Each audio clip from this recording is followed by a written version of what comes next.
मैं प्रशांत सिंह आज फिर आपके लिए क्लास लेके आया हूँ। जो जैसा मैंने कहा था कि अधिकारी वाला के बैच में समीक्षा अधिकारी के लिए जो क्लास हम लोग स्टार्ट किए हैं उसको आगे करने के लिए, तो आज हम लोग स्टार्ट कर रहे हैं महाजनपद बुद्ध और जैन धर्म। क्योंकि अभी तक हम लोगों ने पहले पिछली क्लास में क्या पढ़ा था हम लोगों ने, पिछली क्लास में हमने पढ़े थे उत्तर वैदिक काल, ऋग वैदिक काल, हड़प्पा, ये सब पढ़ चुके हैं हम लोग। अब इसके बाद हम लोग शुरू करते हैं महाजनपद बुद्ध और जैन धर्म। तो हम लोग क्लास स्टार्ट करते हैं बिना समय बर्बाद किए हुए। तो देखते हैं हम लोग कि उत्तर वैदिक काल के बाद स्थितियों में काफ़ी व्यापक परिवर्तन आया। लोहे की खोज हो चुकी थी। अब लोहे की खोज होने के बाद जो सामाजिक परिवर्तन हुए, वैश्यों की स्थिति में जैसे सुधार हुआ, व्यापार बढ़ा, सामाजिक और आर्थिक स्थिति में क्या क्या परिवर्तन हुए उनको देख लेते हैं पहले। तो छठी शताब्दी ईसा पूर्व, 500 ईसा पूर्व तक तो हम लोगों ने उत्तर वैदिक काल पढ़ लिया। अब हम लोग शुरू करते हैं इसको। तो परिवर्तन देखते हैं पहले क्या क्या परिवर्तन हुए।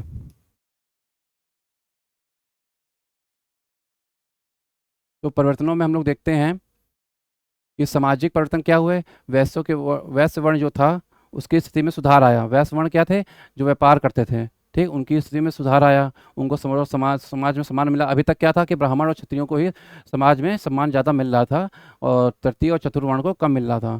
तो चतुर्वर्ण को तो अभी स्थिति उसकी अच्छी नहीं हुई, लेकिन वैश्य वर्ण की स्थिति सही हुई। तृतीय वर्ण थे ये। उसके बाद इनकी आर्थिक क्या कारण थे जो सामाजिक स्थिति में इनके सुधार आया? वो कारण थे आर्थिक। सबसे किसी भी परिवर्तन में सबसे पहले महत्वपूर्ण कारक होता है आर्थिक कारण। जब आर्थिक कारण होते हैं तभी कोई चीज़ सामाजिक और सांस्कृतिक कारकों में परिवर्तन लाती है। तो इसमें देखते हैं हम लोग आर्थिक कारण में जो महत्वपूर्ण है। सबसे पहले बताया आपको लोहा आया था। लोहा आने से कृषि का विकास हुआ। कृषि का विकास कैसे हुआ? क्योंकि लोहे के कारण फल बने उनके, लोहे के खुदाई ज़्यादा हुई अच्छे तरीके से, ज़मीन में खेत जोते जा सके अच्छे तरीके से, इस कारण से कृषि का विकास हुआ। कृषि के विकास होने से नगरों का भी विकास हुआ। धीरे धीरे नगर आए, अवंती जैसे नगर आए, वस आए, कौशाम्बी, काशी, ये सब आए। इसी से राजनीतिक और आर्थिक परिवर्तन भी बढ़े। राजा ने सेना रखना प्रारंभ कर दिया, साम्राज्य विस्तार की नीतियां प्रारंभ हुई और उनके कारण सामाजिक और धार्मिक परिवर्तन हुए, जैसा कि ऊपर लिखा है।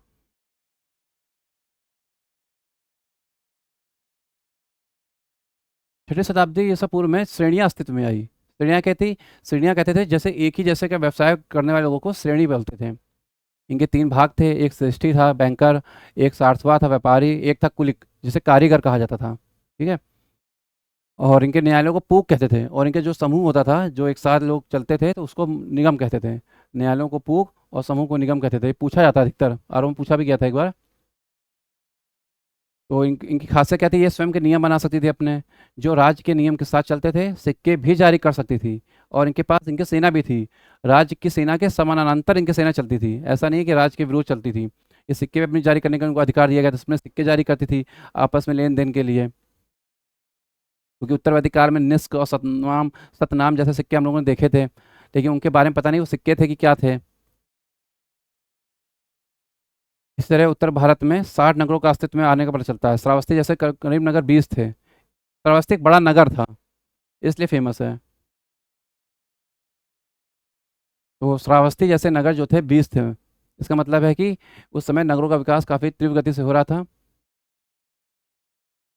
इसको प्रथम नगरीकरण भी कहते हैं या द्वितीय नगरीकरण कहते हैं इसे। ठीक है। प्रथम नगरीकरण हड़प्पा सभ्यता हो गई, द्वितीय नगरीकरण है ये।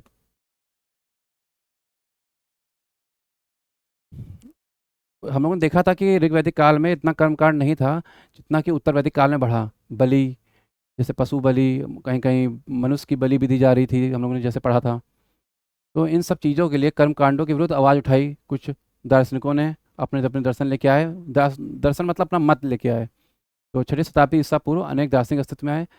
बौद्ध ग्रंथों के अनुसार 62 संप्रदाय और जैन ग्रंथों के अनुसार 363 धार्मिक संप्रदायों का उल्लेख मिलता है। तो कभी प्रश्न आ जाए कि बौद्ध ग्रंथों में और जैन ग्रंथों में कितने हैं, तो आप बता सकते हैं। अब इनके दार्शनिक देख लेते हैं। दार्शनिक बहुत इंपॉर्टेंट है, पूछे जाते हैं।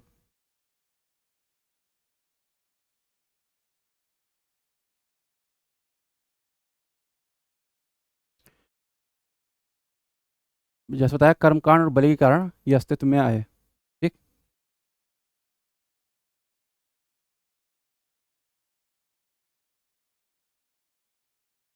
भौतिकतावादी दर्शन, ये अजित केस कम्बलिन थे। ये सबसे पहला भौतिकतावादी चिंतन माना जाता है। इसके इनके प्रवर्तकों इनके नाम बहुत इंपॉर्टेंट हैं। जैसे भौतिकतावादी अगर दर्शन पूछा जाएगा तो इसके परिवर्तकों के नाम बहुत जरूरी हैं। ये प्रवर्तक थे, इन्होंने ही इसे प्रारंभ किया था। अजित केस कम्बलिन नाम है इनका, याद रखिएगा। इसी से इसका आगे ही का रूप, विस्तार रूप जो है वो है लोकायतन दर्शन। इसे भौतिकवादी दर्शन भी कहते हैं। चारवाक सुना होगा आपने, चारवाक दर्शन का नाम, वो इसी का एक विस्तार है एक तरह से। पुराण कश्यप आए अक्रियावादी के लेके, इनके अनुसार क्या था देख लेते हैं। कभी कभी पूछा जाता है कि पहले तो बात ये पूछेंगे कभी आपसे एग्जाम में, तो ये पूछेंगे कि दर्शन और प्रवर्तक के नाम दिए जाएंगे, कहेंगे मिलान मिलान कीजिए आप। या फिर पूछ लेंगे कि कौन सा दर्शन सही नहीं है, एक प्रवर्तक गलत है। तो अक्रियावादी के हैं पुराण कश्यप। इनके अनुसार ना तो कर्म है ना ही पुनर्जन्म है। ये अक्रियावादी थे, मतलब अक्रिया, कोई क्रिया नहीं जिसकी।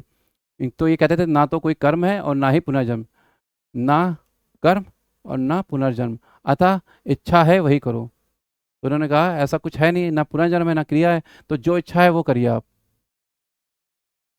कुछ कुछ दर्शन लोकायतन दर्शन से ही प्रभावित है, ये भी भौतिकतावादी दर्शन से प्रभावित कहे जाते हैं। ये सब एक ही समय के थे, अलग अलग जगहों में। नियतिवादी दर्शन है इसी तरह। मखली पुत्र गोसाल बोला जाता है इनको, मखली गोसाल इनका नाम था। नियतिवादी दर्शन, यह अजीवक मत के समर्थक थे। ठीक, अजीवक मत इन्होंने ही प्रारंभ किया था, मखली गोसाल ने।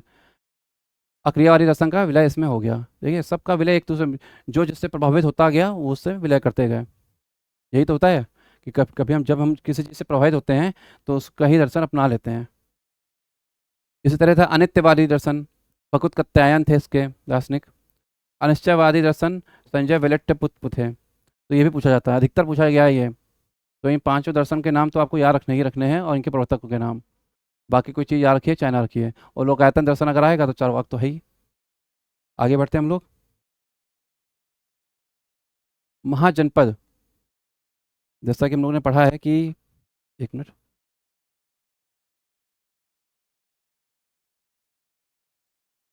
महाजनपद हम लोगों ने पढ़ा है कि भगवती सूत्र और अंगुत्तर निकाय जो थे उसमें जैन धर्म, और जो अंगुत्तर निकाय है बौद्ध धर्म के, उसमें दिया गया है कि 16 महाजनपद अस्तित्व में आने का उल्लेख है। हम लोगों ने पढ़ा था ऋग्वैदिक काल में कि जन्म पे वो शासन करते थे, जनस गुप्ता गया कहा गया राजा को। उसके बाद राजा आया, जनपद पे शासन करने लगा। ठीक, जन से बड़ी इकाई जनपद, और जनपद जब कई जनपद मिल गए आपस में तो बना महाजनपद। ठीक, भौगोलिक क्षेत्र का विस्तार हो गया। जैसे लखनऊ, और लखनऊ में बहुत से बन गए जिले तो लखनऊ बना। और जितने राज्य बने, जितने जिले मिलते गए उत्तर प्रदेश बना। और जितने राज्य मिले उत्तर भारत बना। तो ऐसे ये बने महाजनपद, और महाजनपद के बाद ही राष्ट्र बनेगा। तो महाजनपद हम लोग देखते हैं, कुल 16 महाजनपदों का उल्लेख मिलता है, जिनमें से 5 महाजनपद ऐसे हैं जिनकी 2 राजधानियां हैं। कभी कभी पूछ लेते हैं, पूछा तो नहीं गया आज तक, लेकिन बाई चांस अगर कभी पूछा गया तो आप पता होना चाहिए कि ऐसे कौन से 2 महाजनपद हैं 5 जिनकी 2 राजधानियां हैं। तो 16 महाजनपदों को हम लोग देख लेते हैं। काशी है, वज्जी है, अंग है, अस्मक है, कंबोज है, गंधार है, मत्स्य, कुरु, सूरसेन, चेदी और ये वत्स है। ठीक है, ये वत्स जनपद है। थोड़ा राइटिंग में दिक्कत है, तो वत्स जनपद है ये। ठीक है,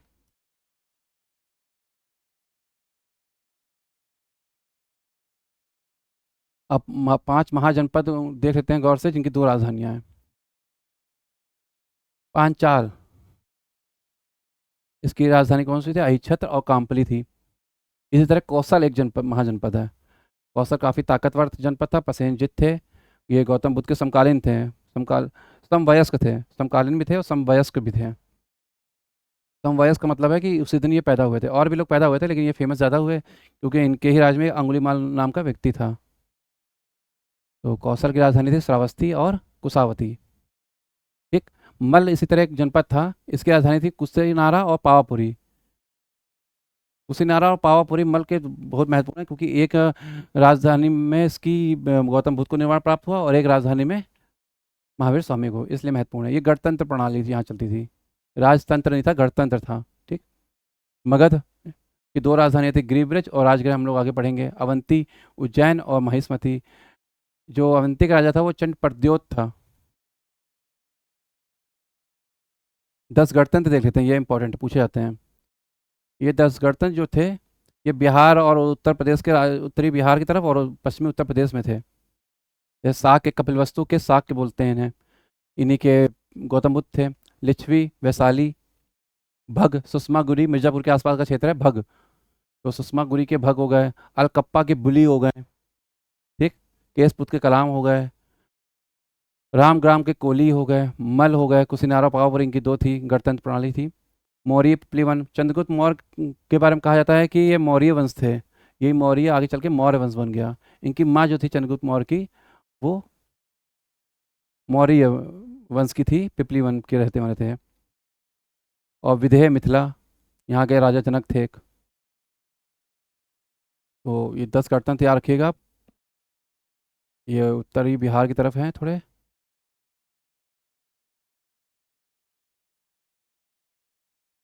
ठीक।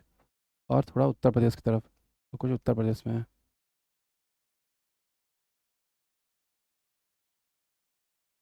आगे बढ़ते हैं हम लोग। महात्मा बुद्ध प्रारंभ करते हैं हम लोग। महात्मा बुद्ध 563 से 483 ईसा पूर्व। महात्मा बुद्ध के बारे में काफ़ी कहानियाँ प्रचलित हैं समाज में। ये हम लोग अगर इनको देखें तो काफ़ी तरह की कहानियाँ इनके बारे में पता चलती हैं। कहा जाता है कि जैसे जातक कथाएं में हैं, काफ़ी कहानियाँ इनके बारे में हैं। करीब 448 से 548 कहानियाँ हैं करीब करीब। तो महात्मा बुद्ध का जन्म लुम्बिनी में हुआ, जो नेपाल की तराई में बसा हुआ एक क्षेत्र है, गोरखपुर के आगे। बचपन का नाम इनका सिद्धार्थ गौतम था, आप सभी जानते हैं। माता इनकी महामाया देवी थी। महात्मा बुद्ध कैसे नाम पड़ा ये मैं बताऊंगा आपको आगे। इनका पालन पोषण जो किया इनकी प्रजापति गौतमी ने किया। माता की मृत्यु हो गई 7वें दिन। जब गौतम बुद्ध का जन्म हुआ तो 7वें दिन इनकी माता महामाया देवी जो कौली वंश की थी, उनकी मृत्यु हो गई। उसके बाद इनका पालन पोषण जो किया गौतमी, गौतमी जो इनका गोत्र है। गौतम बुद्ध कहते हैं ना, तो गौतम जो है इनका गोत्र था। गौतम ऋषि से गोत्र बने। गोत्र कैसे बने? जो ऋषि थे उनके नाम से ही आगे क्षत्रियों ने गोत्र बनाना शुरू कर दिया, अपना गोत्र बनने लगे। तो उनके ऋषि जैसे इनके गौतम ऋषि थे इनके कुल के, तो उनका गोत्र अपनाया उन्होंने, गौतम, ठीक। तो ये गौतम इनका गोत्र है, याद रखिएगा। अगर कभी पूछ लिया जाए तो गौतम क्या है नाम में, तो इनका गोत्र है। तो प्रजापति गौतमी, ठीक, प्रजापति गौतमी है, ठीक, गौतमी।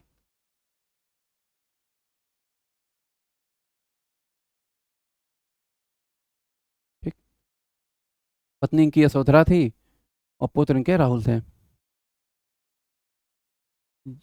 बौद्ध मतलब प्रकाश या ज्ञान, ज्ञान बौद्ध का मतलब होता है। पिता इनके शुद्धोधन थे, शाक्य गण प्रमुख थे। आनंद इनके भाई थे और सहगामी थे। सहगामी मतलब है साथ साथ इनके साथ चलते थे आनंद। ये सब बातें जो हैं बहुत साहित्य के अनुसार हैं, ठीक है। तो समवयस्क राजा देख लेते हैं, ये बहुत साहित्य में इनका वर्णन मिलता है और कहीं इनका वर्णन नहीं है। जैसे अभी हम लोगों ने पढ़ा कि प्रसेनजित जो काशी के राजा थे, कौशल नरेश, प्रसेनजित, वो थे समवयस्क। अभी तक हम लोगों को सिर्फ यही पढ़ा है, लेकिन और भी थे, ये देख लीजिए आप। समवयस्क का मतलब है कि एक ही दिन पैदा हुए, जिस दिन गौतम बुद्ध का जन्म हुआ उस दिन इनका भी जन्म हुआ। तो हर बार प्रसेनजित ही नहीं पूछे जाएंगे, ये भी पूछे जा सकते हैं। तो अवंती का राजा जो था चंड प्रद्योत, वो भी पैदा हुआ था इनके समय। वत्स उदयन जो था वत्सराज का, मगध का बिंबिसार इनका ही समवयस्क था। बिंबिसार का ही पुत्र बनेगा अजातशत्रु आगे चलकर। छन्ना इनका सारथी था। और यशोधरा का जन्म भी इनके समय ही हुआ था। तो सब समवयस्क थे। तो ये याद रखिएगा कि ये समवयस्क थे, ठीक है। तो अगर कभी प्रश्न आ जाए कौशल के अलावा भी, प्रसेनजीत के अलावा भी, तो इनको याद रखिएगा, तो ये पूछे जा सकते हैं। जब इनका जन्म हुआ तो भविष्यवाणी हुई कि आपका लड़का जो है, शुद्धोधन के पास एक ऋषि आए, मुनि आए, उन्होंने बताया कि आपका लड़का जो है राजा नहीं बनेगा, बौद्ध बनेगा, ज्ञान प्रकाश है, बुद्ध बनेगा। मगध भाषा में जागरूक व्यक्ति को बुद्ध कहा जाता है, ठीक है। मगधी भाषा में, जो मगधी भाषा है उसमें जो जागरूक व्यक्ति होता है कि हम जागरूक हो गए हैं तो उसको बुद्ध कहते हैं, इसलिए इनको बुद्ध कहा गया, ठीक है। तो बुद्ध इनका नाम क्यों है? क्योंकि मगधी भाषा में जागरूक व्यक्ति को बुद्ध बोलते हैं। और जिस वृक्ष पर उनको ज्ञान प्राप्त हुआ उसे बौद्ध गया, इसलिए बोलते हैं उस जगह को, ठीक। ज्ञान या प्रकाश प्राप्त हुआ। इनके बारे में भविष्यवाणी हुई कि ये राजा बनेंगे, कि वैराग सन्यासी बनेंगे। तो उसने कहा कि सन्यासी बनेंगे तो राजा, इनके पिता जो थे उन्होंने जो बीमार व्यक्तियों को इनके आसपास आने नहीं देते थे। और बीमार व्यक्तियों को आने नहीं देते थे, इसलिए एक नगर बसा दिया अलग से एक, कि जो बीमार होगा उसको भी दे देंगे। कोई सफ़ेद बाल नहीं दिखना चाहिए, राजा भी डाई करने लगे अपने आप को, बाल काले लगने लगे, कि मतलब ये पता नहीं चले कि बुढ़ापा क्या होता है या तकलीफ क्या होती है, तो कोई कोई दर्द ना दे। लेकिन एक बार छन्ना के साथ कहीं जा रहे थे, जा कहीं और रहे थे, लेकिन रास्ते में उनको कुछ लोग मिल गए। तो उनको देखते देखते तो चार लोग उनको दिखे, कहते हैं, ऐसा कहा जाता है कि वैराग्य इसी से इनको प्राप्त हुआ। जैसे कि एक वृद्ध व्यक्ति को देखा कि बूढ़ा व्यक्ति है, काफ़ी तकलीफ में है, एक बीमार व्यक्ति देखा, एक मृत शरीर देखा, निकल रहे थे तो एक मृत शरीर देख लिया, एक भिक्षु को देखा, सन्यासी को। तो इनके मन में वैराग्य उत्पन्न हुआ, थोड़ा शोक भी प्रकट हुआ कि ये क्या है, इनके बारे में पता ही नहीं है। तो किसी व्यक्ति ने बताया कि ये आपकी वजह से है, क्या, क्योंकि आपके पिता ने आपको इस तरह से दूर रखा। तो इन्होंने उसी समय अपना गृह त्याग का निर्णय लिया और 29 वर्ष की उम्र में इन्होंने गृह त्याग किया। इसी गृह त्याग को उनको कहते हैं महाभिनिष्क्रमण। तो ये याद रखिएगा, महाभिनिष्क्रमण क्या है, गृह त्याग है।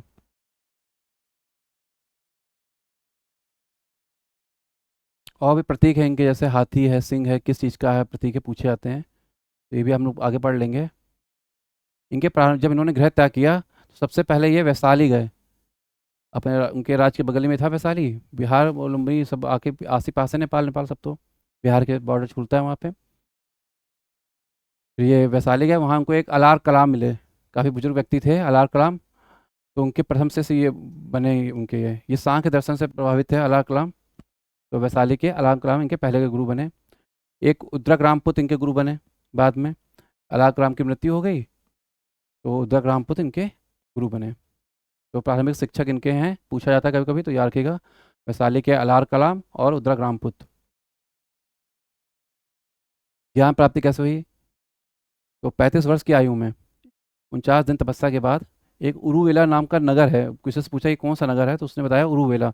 तो वहीं पे वो एक पीपल के वृक्ष के नीचे बैठ गए, जिसे नए ग्रोथ कहते हैं।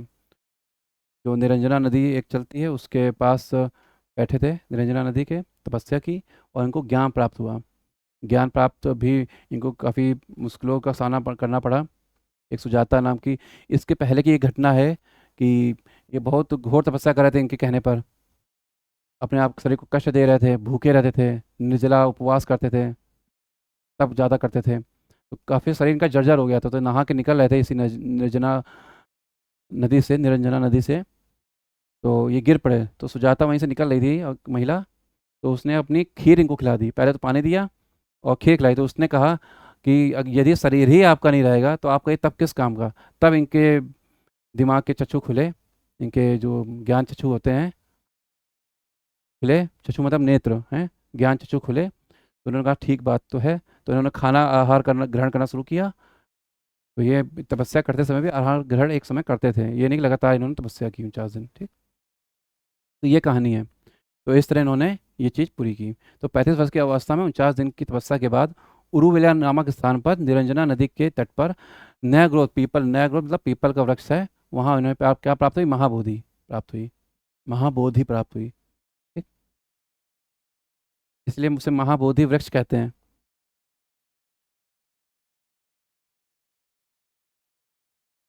ज्ञान प्राप्त करने के बाद ये निकले। तो सबसे पहले उपदेश तो उन्होंने, कहते हैं, लेकिन पहली बात इन्होंने जब उपदेश तो दिया, लेकिन जब ये जा वहाँ छोड़ के जा रहे थे उरुवेला नाम की जगह को, तो सुजाता सुजाता सब इनके साथ थी। तो उनको अपना ज्ञान भाषा भाषा जो देना था दिया। बताया कि मुझे जो ज्ञान मिला है मैं उन सभी को दूंगा, जिससे कि उन सबका भी कल्याण हो सके। तो ये सारनाथ गए। मृगदाव जब जा रहे थे, किसी से पूछा कौन सी जगह है, तो उसने बताया कि सारनाथ आए हुए हैं हम लोग। तो मृगदाव गए ये। तो प्रथम उपदेश, ये इंपॉर्टेंट है, पूछते भी हैं हमेशा एग्जाम में।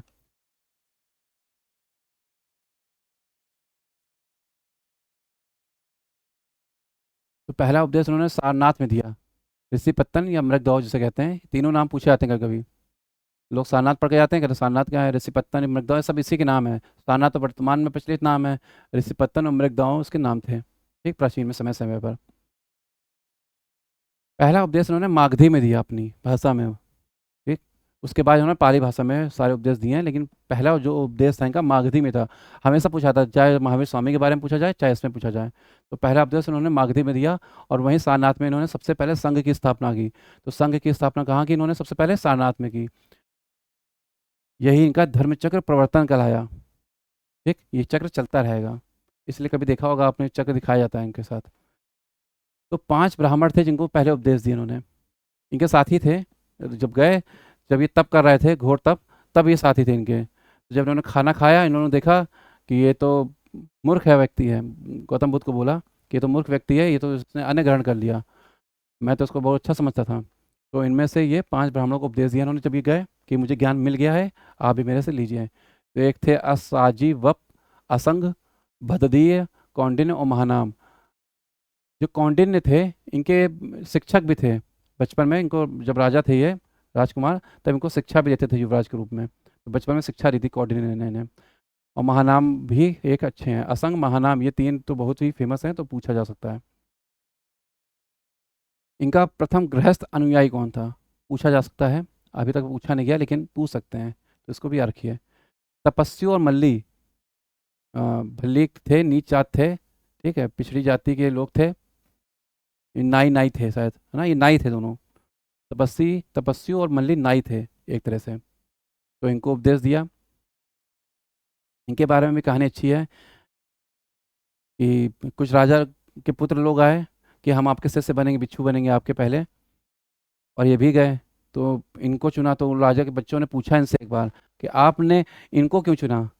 तो उन्होंने कहा आपने सारा वैभव देखा पूरी ज़िंदगी बचपन से अंत तक, और अब आप आए हैं यहाँ पे, लेकिन इनको आपने इतना लालच दिया कि आप ना बने बिच्छू, तपस्वी और मल्ली को।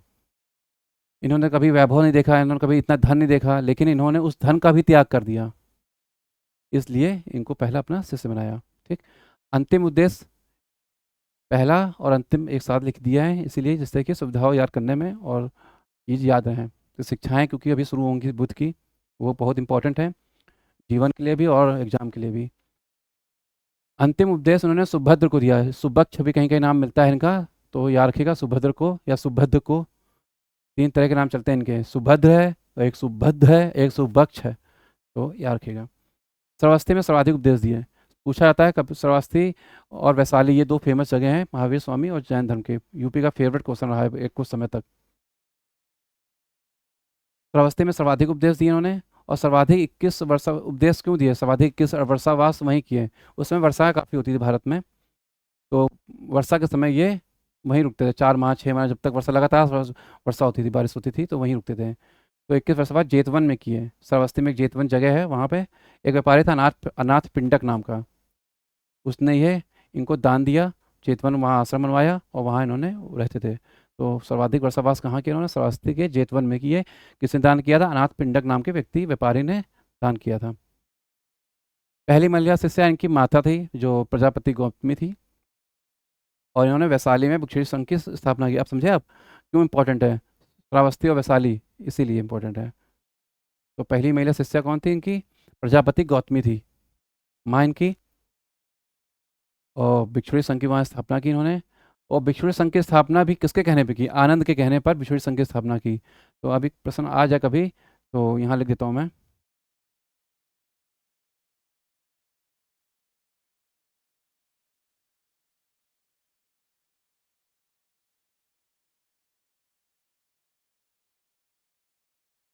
अपने भाई आनंद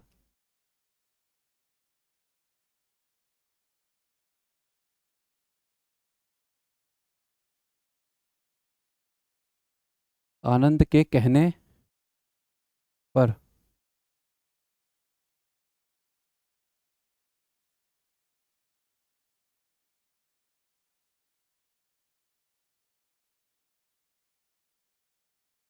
भिक्षुणी संघ की स्थापना की।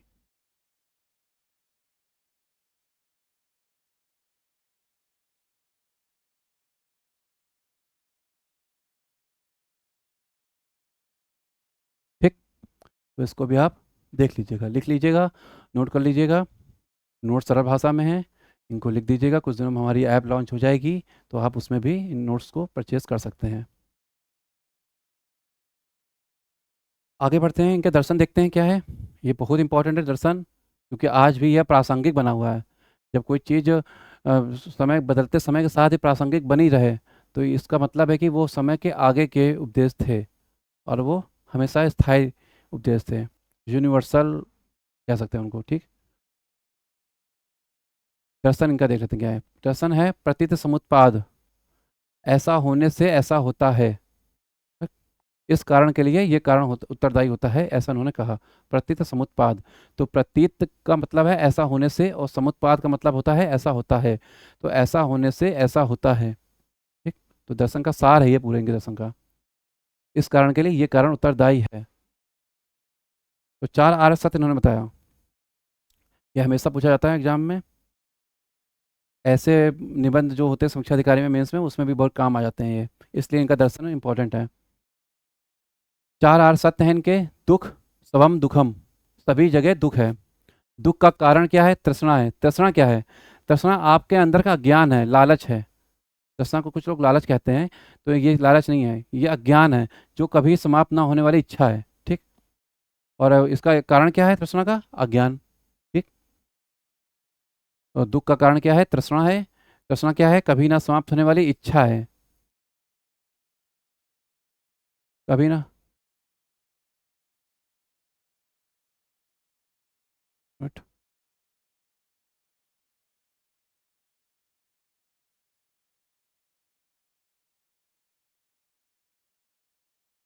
कभी ना समाप्त होने वाली इच्छा है, और ये इच्छा क्यों होती है? क्योंकि अज्ञानता के कारण। दुख निरोध क्या है, इसका अंत कैसे किया जाए? तो कहते हैं तृष्णा का अंत करके दुख का निरोध किया जा सकता है। और इसके मार्ग क्या हैं दुख निरोध के? तो उन्होंने बताया दुख निरोध के मार्ग क्या हैं? अष्टांगिक मार्ग, 8 मार्ग बताए इन्होंने, जिससे इसी को मध्यम प्रतिपदा कहा जाता है। याद रखिएगा, मध्यम प्रतिपदा ही अष्टांगिक मार्ग है। और अष्टांगिक मार्ग का जो स्रोत कहते हैं वो तैत्तिरीय उपनिषद से लिया गया है। और तैत्तिरीय उपनिषद किसका ब्राह्मण है? आपको पता होना चाहिए। आगे बढ़ते हैं, ये आपको समझ में आ गया ना? आगे देखते हैं क्लास।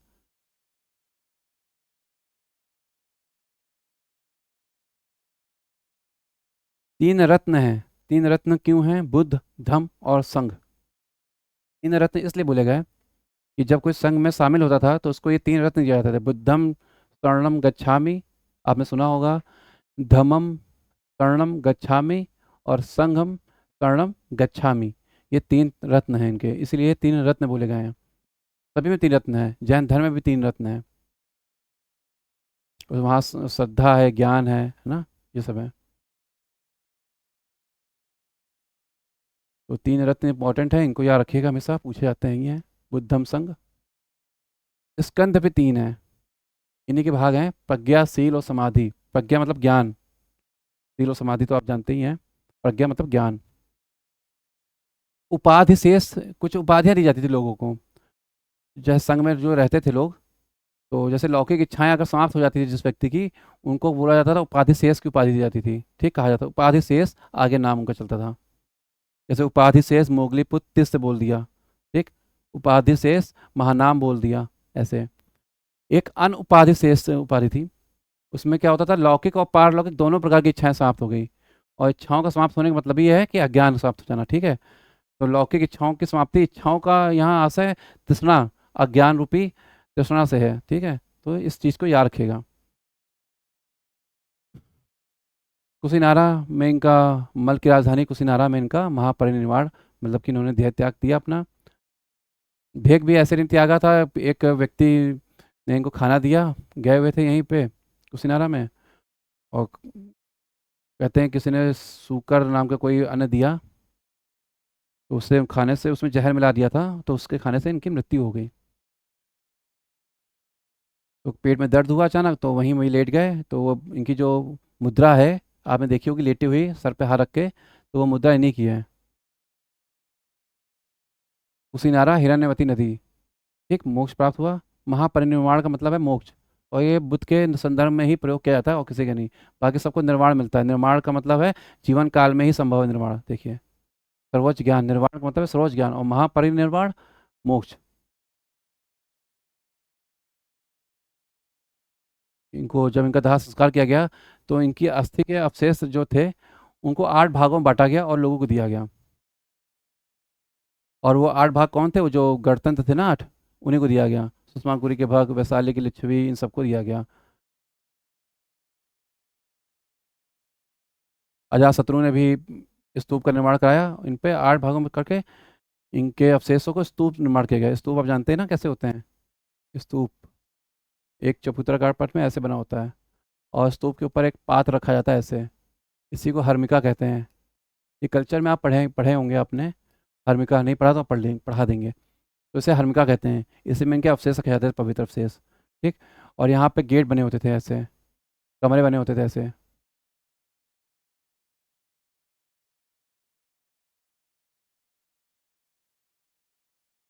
ये ऐसे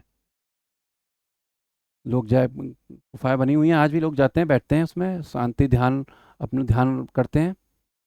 तो जो भी स्तूप बनाया गया, आगे भी जो स्तूप बने तो इनके शिष्य या बौद्ध भिक्षु जो होते थे उनकी अस्थि अवशेषों से ही बनते थे। तो 8 भागों में विभाजित किए गए, जो अलग अलग जगह स्तूप बनाए गए। अजातशत्रु ने बनाए, वैशाली लिच्छवी ने बनाए, केसपुत के कलाम ने बनाए। ठीक, इस तरह अकप्पा के बुली, केसपुत के कलाम, सुषमागुरी के भग, ये सब लोग ले गए। महात्मा बुद्ध का मानना था कि ईश्वर और वेदों को उन्होंने नकार दिया। महात्मा बुद्ध ने ईश्वर और वेदों को नकार दिया, क्योंकि नास्तिक दर्शन था इनका, इसलिए उन्होंने ईश्वर और वेदों को नकार दिया। इन्होंने कहा ये सत्य नहीं है।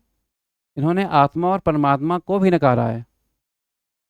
इनका कहना था अनात्मवाद इनकी है। अगर पूछा जाए अनात्मवाद क्या है, तो अनात्मवाद क्या है कि ना आत्मा ना परमात्मा, अनात्मवाद। ठीक, इसीलिए तो अनात्मवाद याद रखिएगा क्या है, तो ना आत्मा ना परमात्मा। अनात्मवाद का सिद्धांत महात्मा बुद्ध से ही संबंधित है। कर्मफल और पुनर्जन्म पर विश्वास किया है, लेकिन पुनर्जन्म को भी अलग तरीके से इन्होंने कहा है। इन्होंने कहा है कि आत्मा का पुनर्जन्म नहीं होता, व्यक्ति के कर्मों का पुनः होता है। पुनर्जन्म जो है वो आत्मा का ना होकर व्यक्ति के कर्मों का होता है। जो व्यक्ति कर्म करता है वही उसके पुनर्जन्म होते हैं, ना कि उसकी आत्मा पुनर्जन्म लेती है। क्योंकि आत्मा को तो इन्होंने नकार दिया है पहले ही, तो आत्मा तो होती ही नहीं है। और बाद में इन्होंने अपने उपदेश जो है दिए पाली भाषा में दिए हैं। पहला उपदेश उन्होंने मगधी में दिया था, याद रखिएगा। बाकी के उपदेश जो है सब पाली भाषा में घूम घूम कर दिए लोगों को।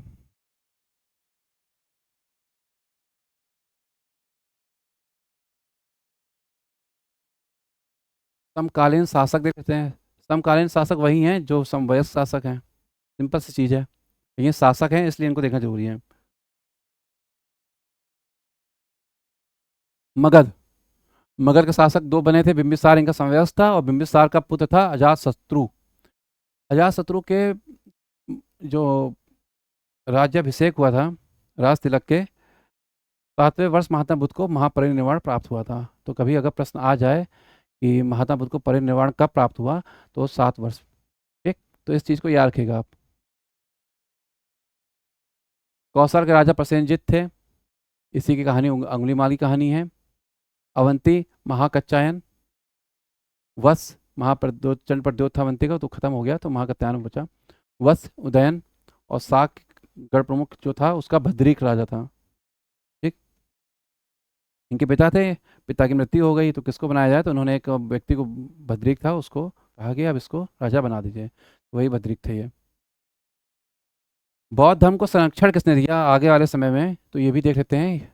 तो एक ही साथ ये लिखा है कि जिससे कि गौतम बुद्ध के बारे में कुछ भी आए तो आपका कुछ छूटेगा नहीं।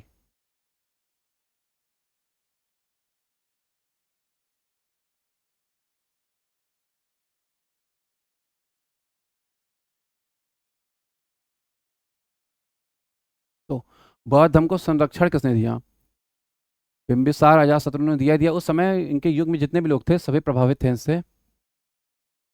हर्यक वंश के थे ये बिंबिसार अजातशत्रु। शिशुनाग वंश का शिशुनाग ने संरक्षण दिया। बहुत संगीतियाँ इन्होंने ही आयोजित की, अजातशत्रु ने भी की और शिशुनाग ने भी बहुत संगीतियाँ की थी। अशोक, कुषाण, नरेश, गणेश, इन दोनों ने पहली, दूसरी, तीसरी, चौथी संगीतियाँ, बहुत संगीतियाँ की। आगे हम लोग पढ़ेंगे। हर्षवर्धन, उस विभूति वंश के राजा थे हर्षवर्धन, 7वीं शताब्दी में मिलेंगे इनसे हम लोग, 6वीं शताब्दी में। पाल वंश के शासक पूर्व मध्यकाल में देखेंगे हम लोग, वो भी बौद्ध वंश के थे। ठीक, बौद्धों को मानते थे, गौतम बुद्ध को। महिला संघ के अध्यक्ष बनाया गया था आम्रपाली को, एक गणिका थी उसको।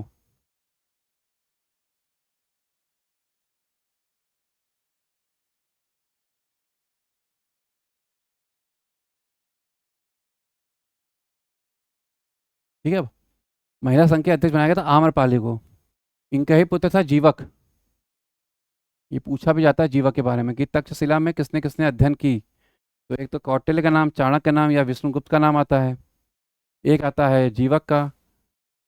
चाणक्य ने भी तक्षशिला में ही अध्ययन किया था, तो इसलिए इस तरह के नाम आते हैं कुछ लोगों के, या किसी ने नहीं किया तो वो भी। जैसे चंद्रगुप्त मौर्य का नाम भी कभी कभी आ जाता है, तो तक्षशिला में चंद्रगुप्त मौर्य ने भी अध्ययन किया है। याद रखिएगा, चंद्रगुप्त मौर्य ने भी तक्षशिला में अध्ययन किया है। बौद्ध संघ को उपसंपदा कहा जाता था। बौद्ध संघ को क्या कहते थे? उपसंपदा। तो इसके बौद्ध संघ के जो अध्यक्ष बनाए गए थे, गौतम बुद्ध तो अध्यक्ष थे नहीं, तो कौंडिन्य बनाए गए, जो इनके गुरु थे, पैसे प्रारंभिक शिक्षक थे इनके। रामकृष्ण उद्दरामपुत्र नहीं, ये बचपन के शिक्षक थे कौंडिन्य। ठीक है, जो पढ़ाते थे जब ये युवराज थे गौतम बुद्ध तब। तो आप इनको भूल जाइए चाहे, तो इसको याद रखने की जरूरत नहीं है। तो अध्यक्ष कौन थे? कौंडिन्य, प्रथम भिक्षु शिष्य थे। ठीक। नियमों के उल्लंघन पर दंड दिए जाते थे कुछ, और सबसे बड़ा दंड था ब्रह्मदंड। ब्रह्मदंड का मतलब था कि संघ से निष्कासन कर दिया जाता था। तो कभी प्रश्न पूछ लिया जाए तो याद रहना चाहिए कि दंड भी वहाँ दिया जाता था, क्योंकि नियम बहुत जरूरी थे।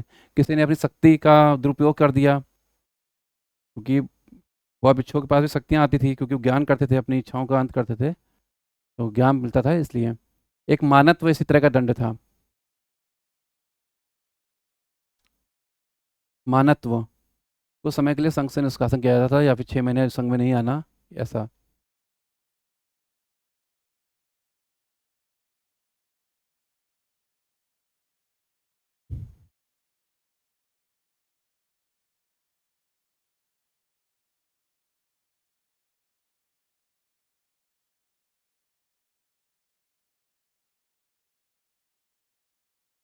बौद्ध पूर्णिमा कब बनाई जाती है? वैशाख पूर्णिमा के दिन। लोग पूछते रहते हैं क्या है बौद्ध पूर्णिमा। तो बौद्ध पूर्णिमा इसलिए बनाई जाती है कि जन्म भी इनका इसी दिन हुआ था, ज्ञान प्राप्ति भी इसी दिन हुई थी, और मृत्यु भी बुद्ध पूर्णिमा के दिन ही हुई थी। तो बौद्ध पूर्णिमा या बुद्ध पूर्णिमा या वैशाख पूर्णिमा, तो याद रखिएगा।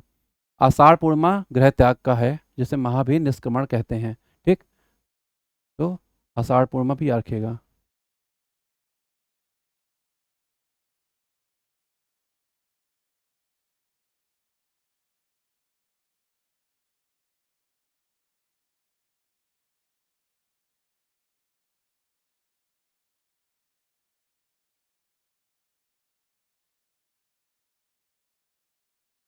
बहुत संगीतियाँ आप देखते हैं, क्योंकि चारों संगीतियाँ बहुत महत्वपूर्ण हैं और पूछी भी जाती हैं, इसलिए महत्वपूर्ण है। तो पहली बौद्ध संगीति कब हुई थी? पहली बौद्ध संगीति हुई थी 483 ईसा पूर्व में। राजा थे अजातशत्रु। इनका स्थान था एक सप्तपर्वी गुफा थी वहाँ पे, जो राजगृह राजधानी भी थी। अध्यक्ष महाकश्यप थे। महात्मा बुद्ध के निर्माण के बाद, ये महात्मा बुद्ध के समय थे महाकश्यप, इनको भी बहुत भिक्षु बनाया था। तो महाकश्यप उस समय थे। ये एक ब्राह्मण थे, ब्राह्मण ऋषि थे। तो इनकी बातों से, बुद्ध की बातों से काफ़ी प्रभावित हुए, तो इनको भी महात्मा बुद्ध ने शिष्य बनाया अपना। और महात्मा बुद्ध से भी बुजुर्ग थे तब, जबकि तब भी। तो महात्मा महाकश्यप, अजातशत्रु।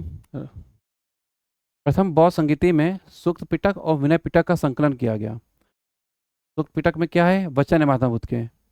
और विनय पिटक में क्या है? अनुशासन है, जो बौद्ध संघ के अनुशासन होते थे उसके नियम है। तो सूक्त पिटक में वचन है, जिसका पाठ किया आनंद ने, उनके भाई ने। और विनय पिटक का पाठ किया एक उपाली ने। ये भी एक दलित व्यक्ति था, उसी ने इसका पाठ किया। एक बौद्ध संघ में इस तरह की चीज़ें नहीं देखी जाती थी, तो उपाली ने उसका पाठ किया, विनय पिटक का। पूछा जाता है कि सूत्र पिटक का पाठ किसने किया या विनय पिटक का पाठ किसने किया, तो आपको याद रखना होगा। और कभी कभी ये भी पूछा जाता है सूत्र पिटक में क्या चीज़ें हैं, तो 4-5 चीज़ें दे देंगे, 4 ऑप्शन दे आते हैं यूपी में, तो 4 दे देंगे और पूछ लेंगे। यही पूछेंगे, अनुशासन के नियम, वचन, या और कुछ चीज़ें की बातें, उनकी ज्ञान। तो ये सब चीज़ें याद रखिएगा। तृतीय बौद्ध संगीति, ये 383 ईसा पूर्व में हुई। कालाशोक ने कराई, वैशाली में कराई। और इसके अध्यक्ष कौन थे? सर्वकामनी। अध्यक्ष कौन थे? सर्वकामनी। तो ये कौन थे? अध्यक्ष थे।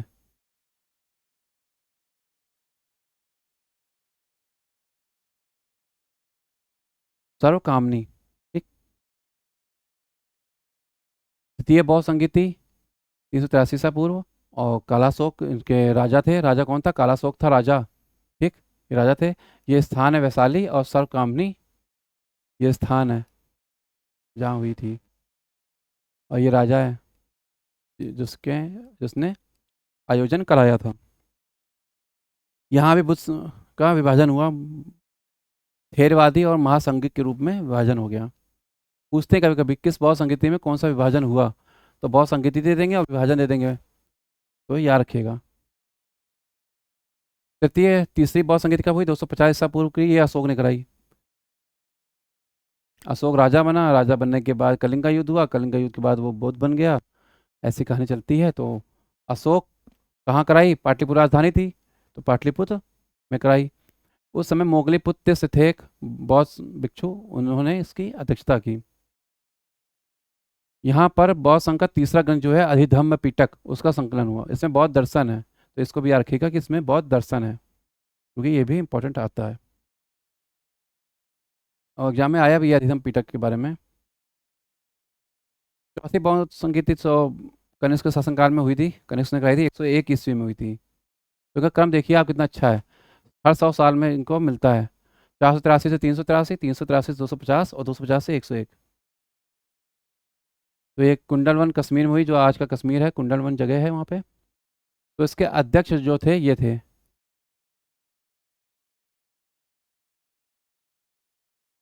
इसके अध्यक्ष कौन थे?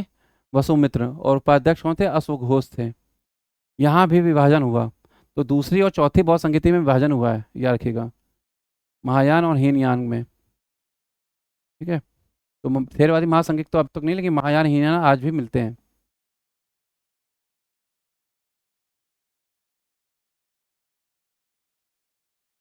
ठीक है, आगे बढ़े फिर।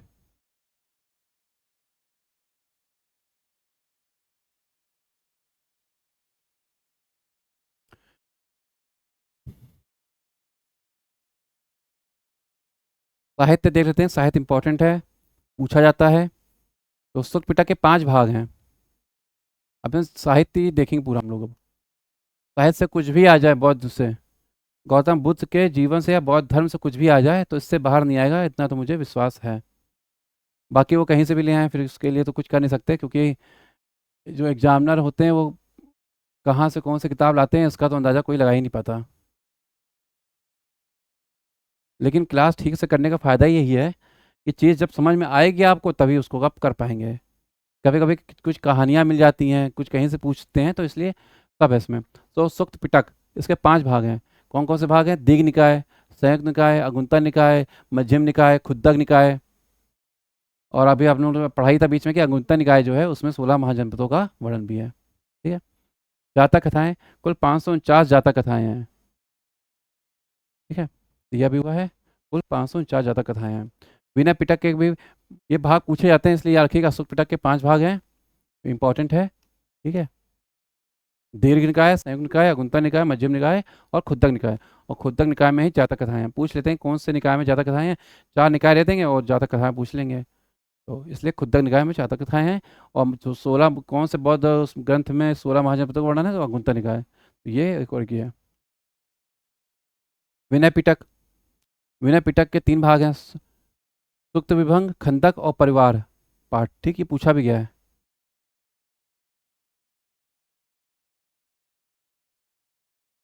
अधिगम पिटक के 7 भाग हैं, ये नहीं पूछा गया, ये दोनों पूछे जा चुके हैं। इसका मतलब अब है कि इसका भी नंबर आने वाला है। गौतम बुद्ध को मानने वाला कोई व्यक्ति एग्जाम सेट कर देगा तो पूछ लेगा। तो अधिगम पिटक, गौतम बुद्ध को सभी लोग मानते हैं, कोई ना कोई दर्शन उनके लोगों में प्रत्यक्ष मिलता है, पता नहीं चलता बस, दर्शन तो बहुत हैं। इनमें सबसे बड़ा कौन सा है? कथावस्तु या कथा वस्तु बोलते हैं। ठीक है, उस भाषा में कथावस्तु है, लेकिन कथा वस्तु है। ठीक, 5वां भाग है। इसके लेखक कौन है? देखिए, मोगलीपुत्र तिस्स, इसलिए इंपॉर्टेंट है। ठीक, क्योंकि तीसरी बौद्ध संगीति में इसका संकलन हुआ था और मोगलीपुत्र तिस्स ने संकलन किया इसका, इसलिए इंपॉर्टेंट है। जातक कथाएं देख लेते हैं कुछ, कभी कभी पूछ लेते हैं। आप लोगों ने पढ़ी होंगी जातक कथाएं स्कूल के समय में, अब मैंने भी पढ़ी हैं, तो आपने भी पढ़ी होंगी, क्योंकि हिंदुस्तान में रहते हैं तो स्कूल तो एक ही जैसे की किताबें पढ़ाते हैं।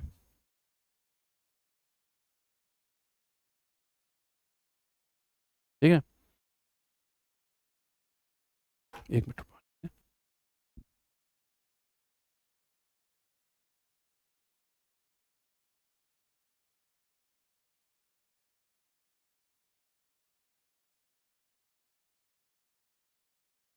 जातक कथाएं कुल 549 हैं। बुद्ध के पूर्व जन्म की कहानियां हैं, मतलब कहते हैं कि बुद्ध बुद्ध बनने से पहले भी जन्म ले सके थे। और किसके रूप में लिया था जन्म? उन्होंने बोधिसत्व के रूप में उन्होंने जन्म लिए हैं, बोधिसत्व के रूप में। तो ये कहानियां हैं उनकी पूर्व जन्म की।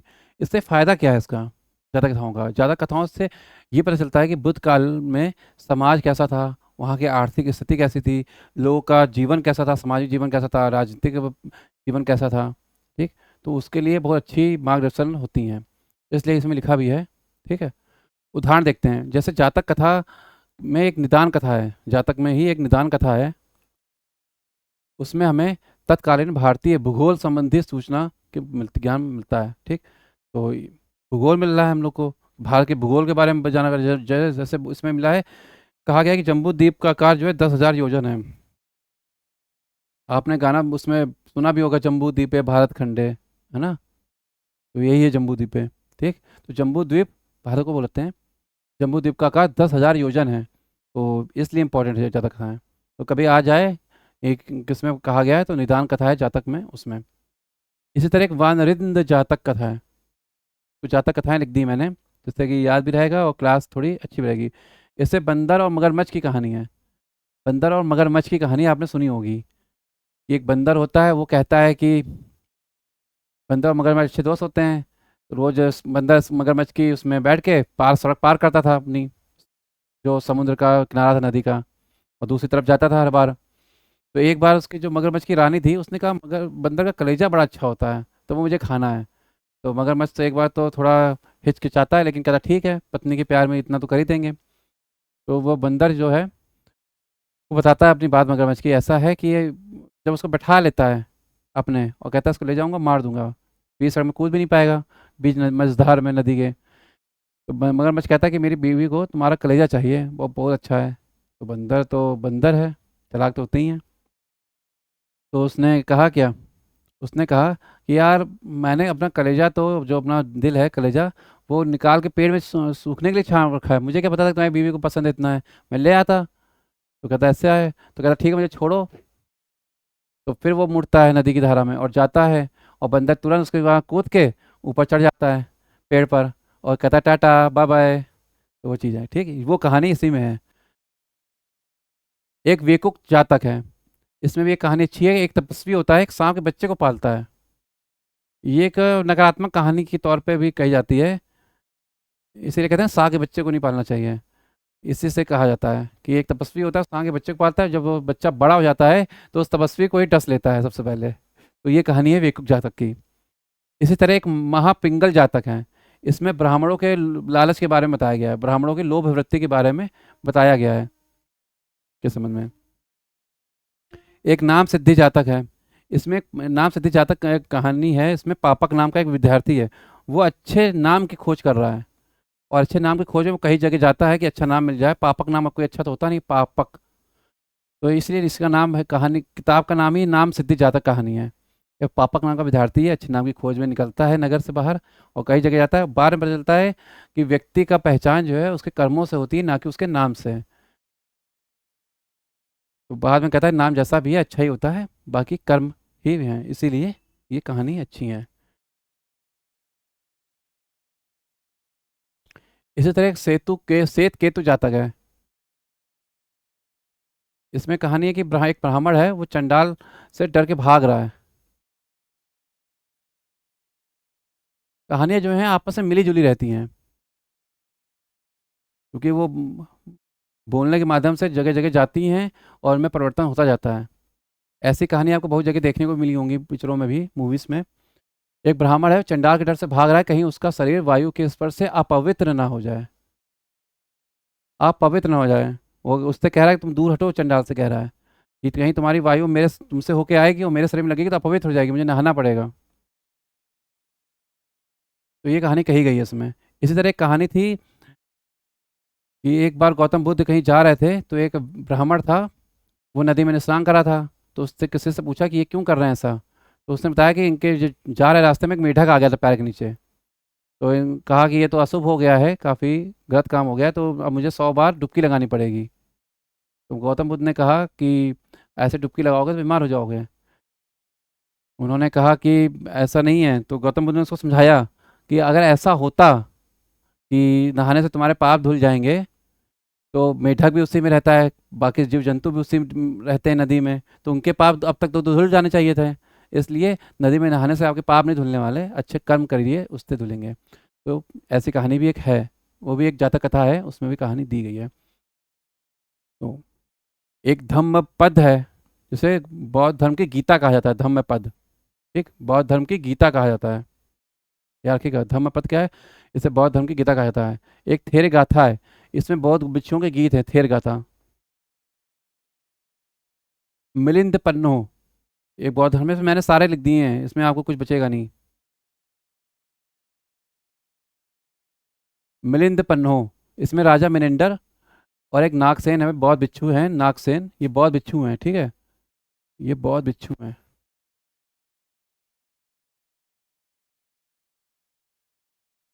बौद्ध भिक्षु हैं।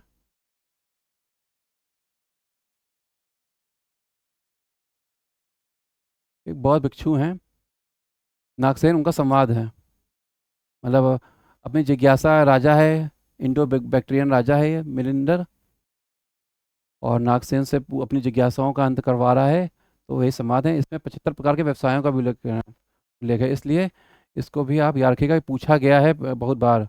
मिलिंद पन्नो क्या है, इसमें 75 प्रकार के व्यवसायों का किस ग्रंथ में उल्लेख मिलता है, ऐसा पूछा गया है। तो मिलिंद पन्नो में मिलता है। ये किसके बीच संवाद है, राजा मिलिंडर और नागसेन, बौद्ध भिक्षु नागसेन के बीच में। दीपवंश और महावंश, ये श्रीलंका जो जगह है वहाँ पे रचे गए हैं इतिहास कांतर में। इसमें तीसरी बौद्ध संगीति का वर्णन मिलता है। ठीक, बौद्ध धर्म से संबंधित है। एक तो पहली बात तो दीप महावंश किससे संबंधित है, बौद्ध धर्म से संबंधित है। क्यों संबंधित है, क्योंकि इसमें तीसरी बौद्ध संगीति, और वो बौद्ध संगीति किसकी है जानते हैं आप, अशोक के समय हुई थी, इसलिए।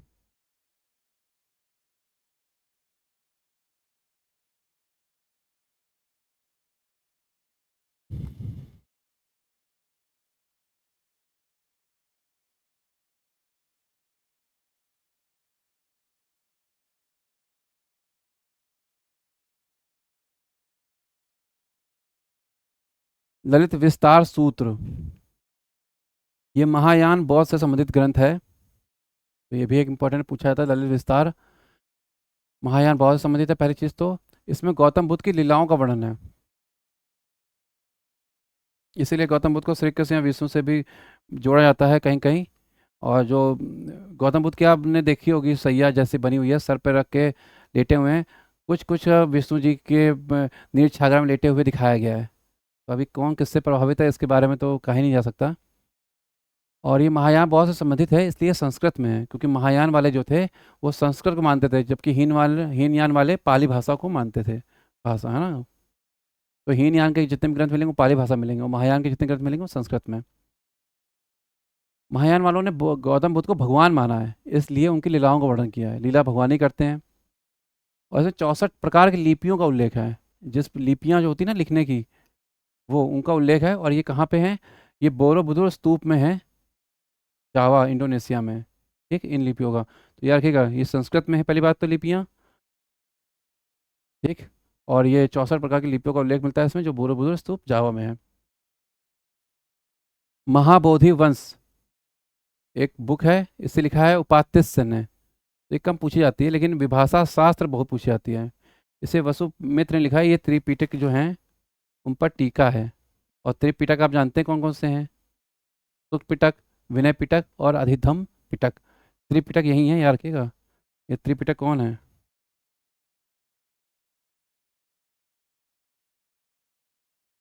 एक है सुत पिटक, और एक है विनय पिटक,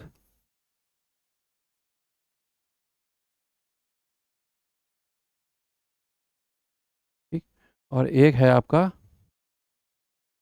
अधिधम पिटक।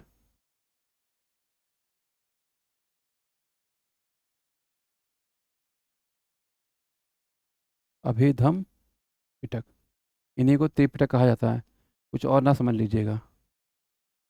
ठीक है, लिख भी दिया इसीलिए। आगे बढ़ते हैं।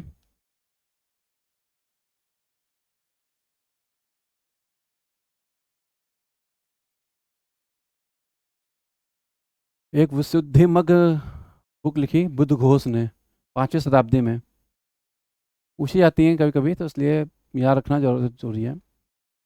सामंत प्रसादिका है, बुद्ध घोष ने लिखी है। ये विनय पिटक पे टीका है, वो त्रिपिटकों पे टीका लिखी है वसुमित्र ने। ये सामंत प्रसादिका जो है बुद्ध घोष ने लिखी है विनय पिटक पर। इसमें तीसरी बहुत संगीति का स्पष्ट उल्लेख है। ठीक है, तो पूछ सकते हैं कि किस ग्रंथ में तीसरी बहुत संगीति का स्पष्ट उल्लेख मिलता है, तो ये सामंत प्रसादिका है, बुद्ध घोष ने लिखी है। ठीक है, याद रखिएगा।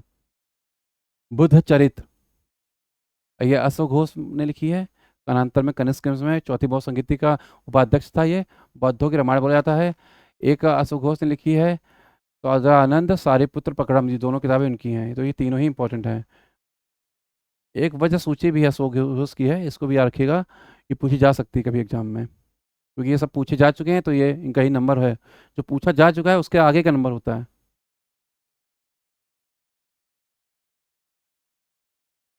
अब बुद्ध के कुछ शिष्यों को देख लेते हैं, इनके बारे में पूछा जाता है कभी कभी।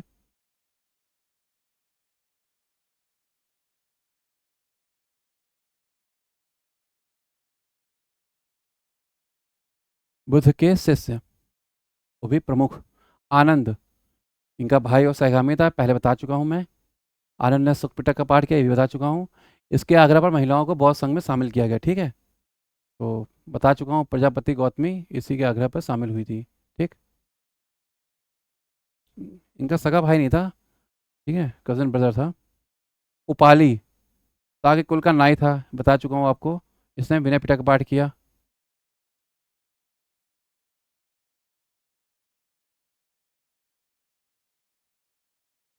महाकश्यप, ये मगध के ब्राह्मण थे, मैंने इनके बारे में बताया था आपको, इनके शिष्य बन गए थे। प्रथम बौद्ध संगीति की इन्होंने अध्यक्षता की थी 483 ईसा पूर्व में। सारिपुत्र और मोदगलायन नाम इनका। सारिपुत्र जो कहा जाता है कि ये महात्मा बुद्ध का प्रिय शिष्य था, और ये नालंदा के निवासी थे, इसलिए नालंदा विश्वविद्यालय इन्हीं की स्मृति में बनाया था अशोक ने, सारिपुत्र की स्मृति में। ठीक है, गांव नालंदा दिया था, बाद में कुमार गुप्त जब हुए कालांतर में, कुमार गुप्त प्रथम गुप्त काल में, तो उन्होंने नालंदा विश्वविद्यालय बनवाया था।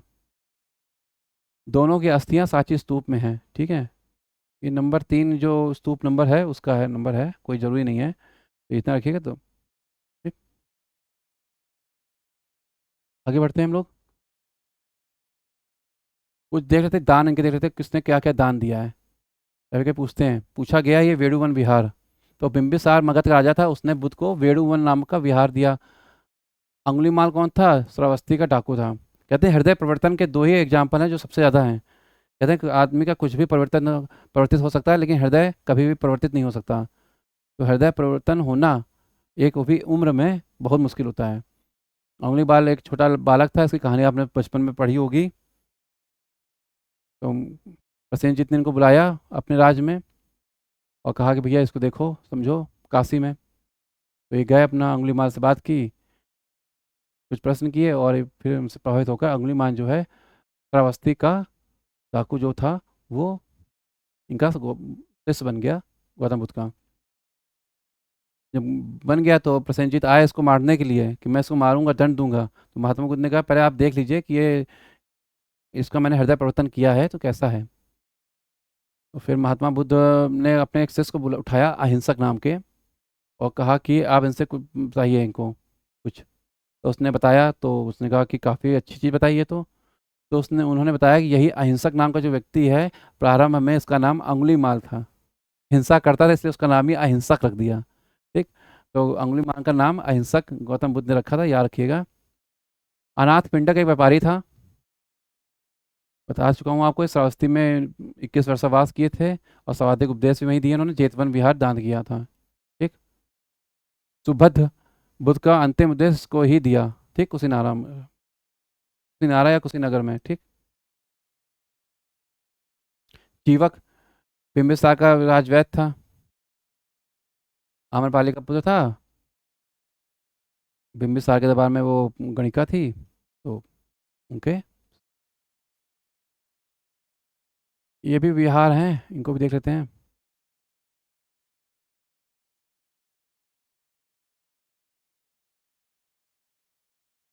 विहार दानकर्ता और स्थान, जैसे घोषिताराम विहार है,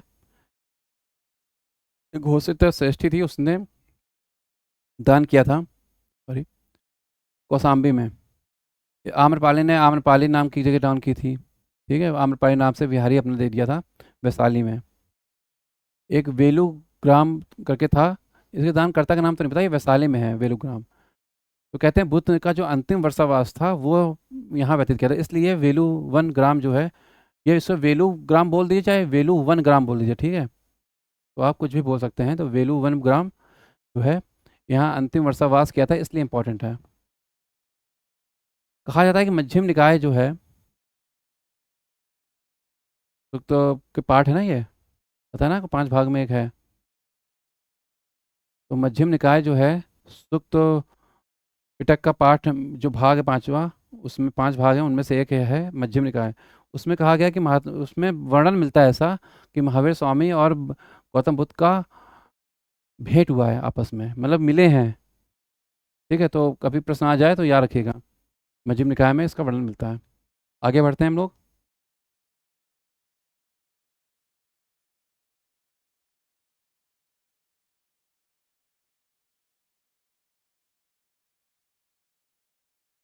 हीनयान और महायान के बारे में थोड़ी चीज़ें पता कर लेते हैं, कभी कभी प्रश्न इनसे भी आते हैं, तो कभी भी आए भी हैं होंगे।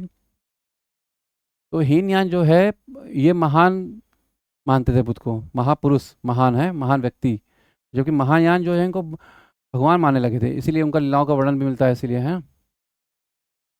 फिर हीनयान जैसे अशोक ने माना है, महायान कनिष्क ने, और बाकी जो चीनी यात्री हैं सभी ने माना है, ठीक, सभी चीनी यात्री ने मांगा है इस सिंह ने, मतलब कि हेनसांग जो था वो महान, वो हेनसांग जो ने जो बुद्ध था वो भी महायान को मानता था, इसका मतलब है। महायान एक आएगा यात्री, उसने भी महायान का था, इसका मतलब है वो, क्योंकि सभी चीनी यात्री और कनिष्क जो थे महायान माने हैं। और हीनयान किसे माना? अशोक और सिंह ने। आत्मदीपो भवा, एक बार एक ने पूछा व्यक्ति ने कि तुमको ज्ञान कैसे मिला, तो उसने कहा मेरा कोई गुरु नहीं है। गौतम बुद्ध ने कहा मेरे कोई गुरु नहीं, मुझे खुद का ज्ञान प्राप्त हुआ है, मैं अपना दीपक स्वयं बना हूँ, हाँ, अपना दीपक मैं स्वयं बना हूँ, मैं खुद को ही प्रकाशवान, खुद ही ज्ञान प्राप्त किया है। तो वही कि उन्होंने कहा आत्मदीपो भवा, तो अच्छी चीज़ है, इसको लिख सकते हैं आप कहीं भी, आत्मदीपो भवा, ठीक। महात्मा बुद्ध की मूल शिक्षा पर विश्वास करते थे, इनकी भाषा पाली है, बुद्ध को केवल महापुरुष माना है, सर्वोच्च आदर्श जो है अहर्त, अरहत या मोक्ष है। मूर्ति पूजा यहाँ नहीं है, क्या रखिएगा, हीनयान जो है मूर्ति पूजा नहीं करते थे, इनका जस्ट अपोजिट है। यह शिक्षाओं में सुधार किया, परिवर्तन किया, भाषा इनकी संस्कृत थी, बुद्ध को देवता माना, और बोधिसत्व की अवधारणा, मतलब बोधिसत्व में ज्ञान प्राप्त करना की अवधारणा इन्होंने दी, और मूर्ति पूजा में विश्वास किया। आगे वाले समय में मूर्ति पूजा भी शुरू हो जाएगी, गंधार कला, मथुरा कला के रूप में।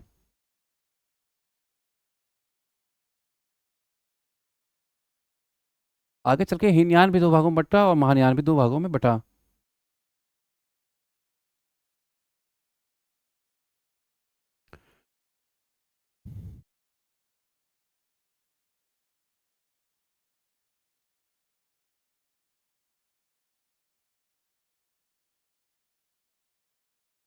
ठीक, हीनयान 2 भागों में बटता है, वैभाषिक एक है, सौत्रांतिक।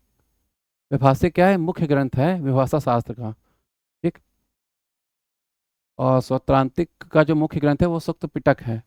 पूछा नहीं जाएगा लेकिन याद रखिएगा, सौत्रांतिक के बारे में याद रखिएगा, इसकी रचना जो संस्थापक हैं इसके कुमार लब्ध हैं, इसलिए इंपॉर्टेंट होता है यह। इसी तरह महायान 2 भागों में बटा।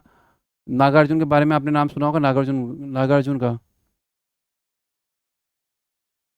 तो शून्यवाद या मध्यमिका शास्त्र महायान की एक शाखा है, ये आपने पढ़ा भी होगा कभी।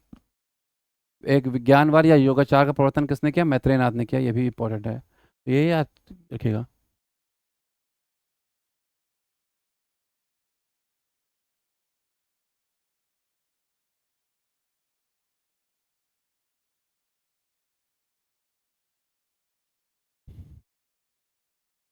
प्रारंभिक मूर्तिकारों ने बुद्ध को निम्न प्रतीकों से दर्शाया है, जो पहले शुरुआत में जिन्होंने बुद्ध की मूर्तियां बनाई, तो किन किन प्रतीकों से दर्शाया है, ये प्रश्न पूछा जा सकता है, यूपीएससी के एक एग्जाम में पूछा गया था, वो इसलिए इम्पोर्टेंट है।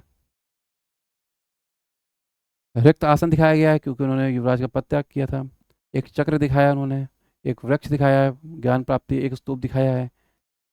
चक्र, वृक्ष और रिक्त आसन, ये याद रखिएगा 4 प्रतीक से। ठीक, तो ये 4 प्रतीक हैं, तो इनको याद रखिएगा। जैन मत शुरू करते हैं अब हम लोग।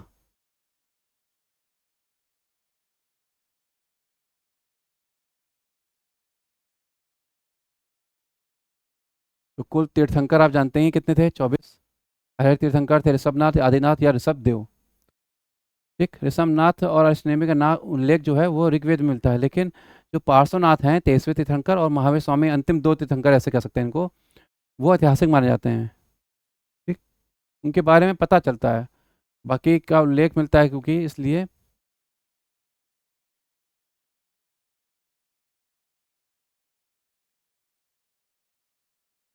इनके प्रतीक चिन्ह इंपॉर्टेंट है, कभी कभी पूछे जाते हैं और जन्म स्थान ही पूछा था, तो इसलिए इनको लिखा है कुछ के। तो पहले जो तीर्थंकर थे ऋषभदेव, उनका प्रतीक जो था, चिन्ह जो है उनका प्रतीक जो है, उनको दर्शाया गया है बैल या वृषभ से। इनका जन्म स्थान जो है अयोध्या था। ठीक, अरिष्ट नेमी 22वें हैं, इनका शंख है। ये उज्जैन के थे, अरिष्ट नेमी। श्री कृष्ण से इनकी कुछ कुछ कुछ तुलना करते हैं लोग। ठीक है, तो उसी समय के कहते हैं ये समकालीन थे अरिष्ट नेमी श्री कृष्ण के। पार्श्वनाथ 23वें थे, सर्प। ये काशी के राजा के बेटे थे पार्श्वनाथ, इनका सर्प है। तो इसमें अधिकतर जो हैं उच्च कुल के हैं और राजा ही रहे हैं अधिकतर, राजा के पुत्र, राजपुत्र रहे हैं। महावीर स्वामी जो अंतिम थे, इनको निगंथ नाथ पुत्र भी बोला जाता है इसलिए। कुंडग्राम सिंह। ठीक, पार्श्वनाथ ने चतुर्यांग का संकल्प किया। चतुर्यांग क्या है? सत्य, अहिंसा, अप्रिय है। महावीर स्वामी ने इसमें ब्रह्मचर्य जोड़ के इसे पंचशील बनाया।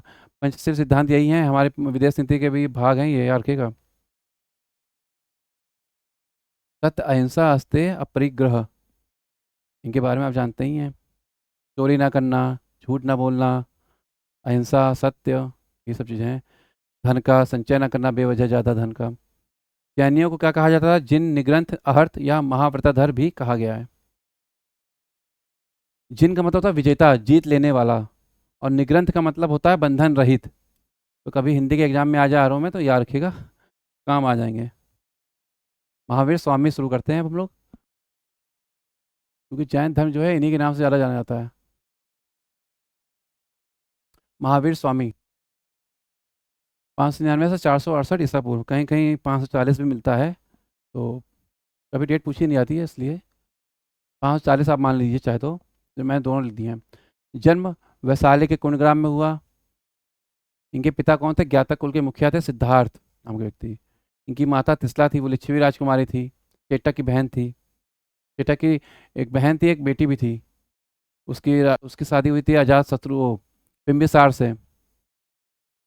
तो बिंबिसार और अजात शत्रु जो है, बिंबिसार और महावीर स्वामी जो हैं समधी हो गए, मतलब रिलेटिव हो गए ना। एक ही मतलब वंश के लोग, लड़कियों से शादी की थी इन्होंने, तो रिश्तेदार में थे, रिश्तेदारी थी समझ लीजिए ऐसे। बचपन का नाम इनका वर्धमान था। इनके बड़े भाई थे नंदीवर्धन, बहन इनकी क्या थी? सुदर्शना। कहीं कहीं बहन का नाम मिलता नहीं है, इसलिए याद रखिएगा, पूछ सकते हैं। पत्नी यशोदा थी। पुत्री कौन सी थी इनकी? प्रिय रसना और अड़ुज्जा। ये पुत्री एक ही हैं, लेकिन कुछ जैन ग्रंथों में प्रिय रसना नाम मिलता है, कुछ में अड़ुज्जा मिलता है, इसलिए दोनों नाम लिखे हैं। तो इसलिए याद रहने में आसानी भी रहेगी और चीज़ें भी याद रहेंगी। आगे बढ़ते हैं हम लोग।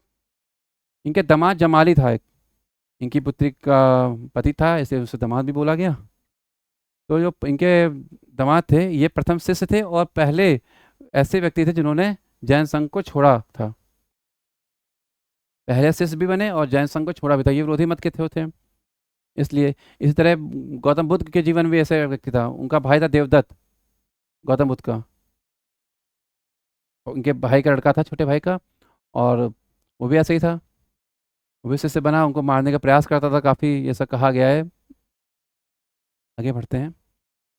दूसरा व्यक्ति जिसने जैन संघ को छोड़ा, तिस्य गुप्त, तो इसको भी याद रखिएगा। पहला कभी नहीं पूछते, ले ले कभी कभी दूसरा पूछ लेते हैं कि पहला सबको याद होगा। तो जमाली की याद रखिएगा, जमाली भी इंपॉर्टेंट है, क्योंकि इसने ज्वाइन भी सबसे पहले किया था और सबसे पहले छोड़ा भी था। और दूसरा व्यक्ति कौन था जिसने छोड़ा था? वो था तिस्य गुप्त नाम का। इनको 30 वर्ष की अवस्था में, महात्मा बुद्ध ने 29 वर्ष की अवस्था में छोड़ा और इन्होंने 30 वर्ष की अवस्था में।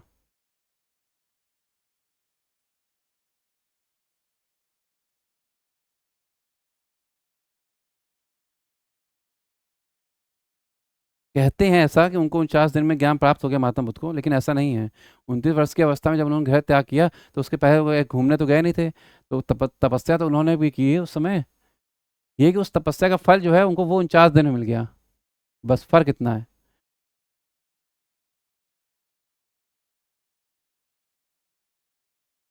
30 वर्ष की आयु में इन्होंने गृह त्याग किया और इनको 12 वर्ष तपस्या की। और जुम्बिक ग्राम एक वैशाली में है, जुम्बिक ग्राम पूछा जाता है ये। जुम्बिक ग्राम वैशाली में ऋजुपालिका के तट पर, बराकर नदी जिसे कहते हैं, ऋजुपालिका के तट पर इनको ज्ञान प्राप्त हुआ। एक साल वृक्ष बोलते हैं उसे, साल का वृक्ष था वहाँ पे। जैन धर्म में ज्ञान प्राप्त करने को कहते हैं कैवल्य हुआ। ठीक, कैवल्य मतलब सर्वोच्च ज्ञान। वहाँ निर्वाण है, यहाँ कैवल्य है। तो कैवल क्या है? सर्वोच्च ज्ञान है, याद रखिएगा। प्रथम उपदेश और अंतिम उपदेश भी देख लेते हैं इनका। कहा जाता है कि प्रथम उपदेश जो है राजगृह में दिया इन्होंने, पाली भाषा में, याद रखिएगा। इन्होंने पाली भाषा में दिए हैं। महात्मा बुद्ध ने पहला उपदेश किसमें दिया था? बता चुका हूँ मैं, मगधी में दिया है। ठीक, लेकिन अब बाद के उपदेश जो है महात्मा बुद्ध के वो पाली भाषा में है। पहला उपदेश मगधी भाषा में है महात्मा बुद्ध का, और बाद का उपदेश पाली भाषा में है। इनका जैन महावीर स्वामी का पहला उपदेश किसमें? पाली भाषा में है, और बाद का उपदेश जो है प्राकृत में है। अर्धमागधी प्राकृत बोलते हैं इसको, ठीक है। तो इसलिए याद रखिएगा, प्राकृत या अर्धमागधी प्राकृत ऐसे भी आप बोल सकते हैं। तो प्राकृत भाषा में दिए है। पाली का थोड़ा सरल रूप, पाली के बाद प्राकृत के बाद अवहट आएगी, फिर खड़ी बोली ऐसे आएंगी ना भाषा, फिर हिंदी आएगी अपनी देवनागरी लिपि वाली। अंतिम उपदेश करे सुधर्मन, इनका लास्ट से यही था, तो माना जाता है कि इसी को दिया होगा अंतिम उपदेश, क्योंकि इसी ने नेतृत्व किया आगे, इसलिए मान सकते हैं। और प्रथम उपदेश किसको दिया था? मेघ कुमार को। आज तक नहीं पूछा गया है। ये पूछा गया कि प्रथम उपदेश कहाँ दिया, राजगीर, राजगृह में दिया, लेकिन किसको दिया ये नहीं पूछा गया। तो ये रखिएगा, मेघ कुमार को दिया था। और अंतिम उपदेश सुधर्मन को दिया था। ठीक है, किताबों में मिलता तो नहीं है कि अंतिम उपदेश किसी को दिया होगा इन्होंने, लेकिन मेरा मानना है कि सुधर्मन को ही दिया होगा, क्योंकि यही इनके बाद थे। ठीक, आगे बढ़ते हैं हम लोग। अगर कभी आ जाए कि अंतिम उपदेश किसको दिया था, सुधर्मन लगा दीजिएगा, सबसे सेफ आंसर ये रहेगा।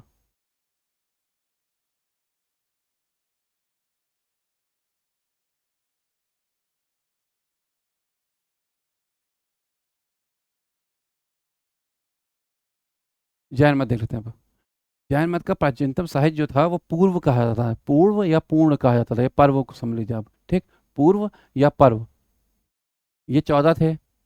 बाद में क्या किया, इनका संग्रह किया गया आगम के रूप में। तो आगम के रूप में हुआ, आगम कहाँ किया गया? वल्लभी गुजरात में। पहली बहुत संगीति, वो जैन संगीति जो हुई थी पाटलिपुत्र में हुई थी, दूसरी जो हुई थी वल्लभी गुजरात में हुई थी। ठीक है, तो इसके कुल 46 भाग हो गए, फिर 14 से 46 हो गए। और भाग क्या थे? 12 अंग, 12 उपांग, 10 पकड़, 6 सूत्र, 4 मूल सूत्र, 1 नंदी सूत्र, 1 अनुयोग द्वारा। तो ये भी याद रखिएगा, पूछा नहीं जाता लेकिन याद रखने में कोई हर्ज नहीं है।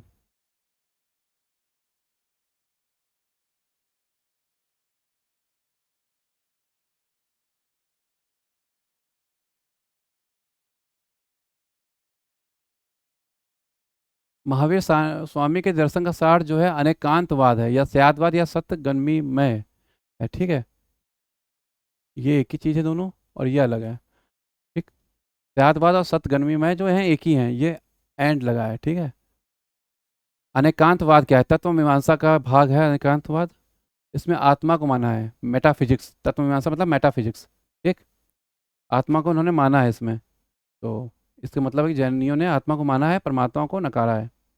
और कर्म और पुनर्जन्म पर उन्होंने भी विश्वास किया है। तो उन्होंने आत्मा को, कर्म को और पुनर्जन्म को माना है, परमात्मा को नहीं माना। ठीक, साधव्याद, ये ज्ञान मीमांसा से संबंधित है। इस तरह एक नीति मीमांसा होती है, 3 मीमांसा है ना, ज्ञान, तत्व मीमांसा, ज्ञान मीमांसा और नीति मीमांसा, जिसे हम लोग एथिक्स बोलते हैं। तो स्याद व्याद में इनको कहा गया सभी संभव ज्ञान सत्य हैं, मतलब जैसा आपको ज्ञान मिलता है वैसा वैसा सत्य मान लेते हैं। एक जगह बोला गया है, कोई भी किसी विचार या वस्तु के सभी पक्षों का पूर्ण ज्ञाता नहीं हो सकता। मतलब कोई भी ज्ञान जो है वो 100% नहीं हो सकता, कुछ कमी तो होगी होगी, है ना। कोई भी चीज़ 100% नहीं होती। वही सियादबाद में कहानी चलती है ना, एक हाथी है बड़ा सा, कुछ 4-5 लोग हैं जिनकी आंखें नहीं हैं, वो उसको टच करके बता रहे हैं कि वो क्या है। किसी ने पैर पकड़ लिया, किसी ने खंबा कहा, किसी ने हाथी कान छुए तो उसने कहा ये बेना टाइप का है, हवा फेंकने वाला। ऐसे पूंछ पकड़ी तो किसी ने कहा रस्सी है।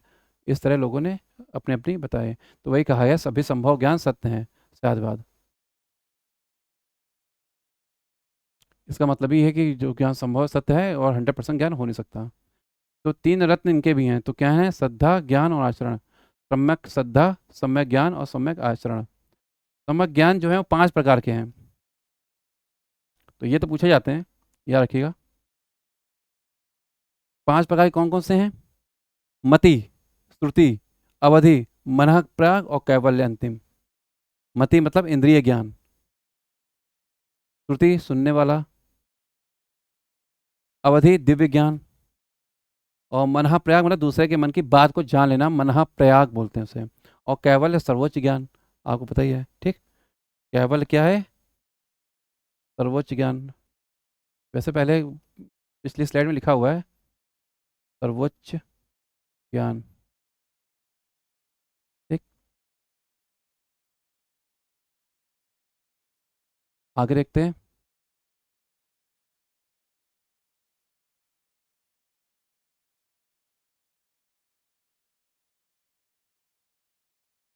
वही चीज लिखी है, कर्म पुनर्जन्म और जन्म में विश्वास करता है परंतु परमात्मा को नकारा है। कर्म, पुनर्जन्म और आत्मा, इनको पर विश्वास किया है, परमात्मा को नकारा है। अनेकांतवाद में मैंने बताया ही आपको, आत्मा को माना है। जैन संघ देखते हैं अब।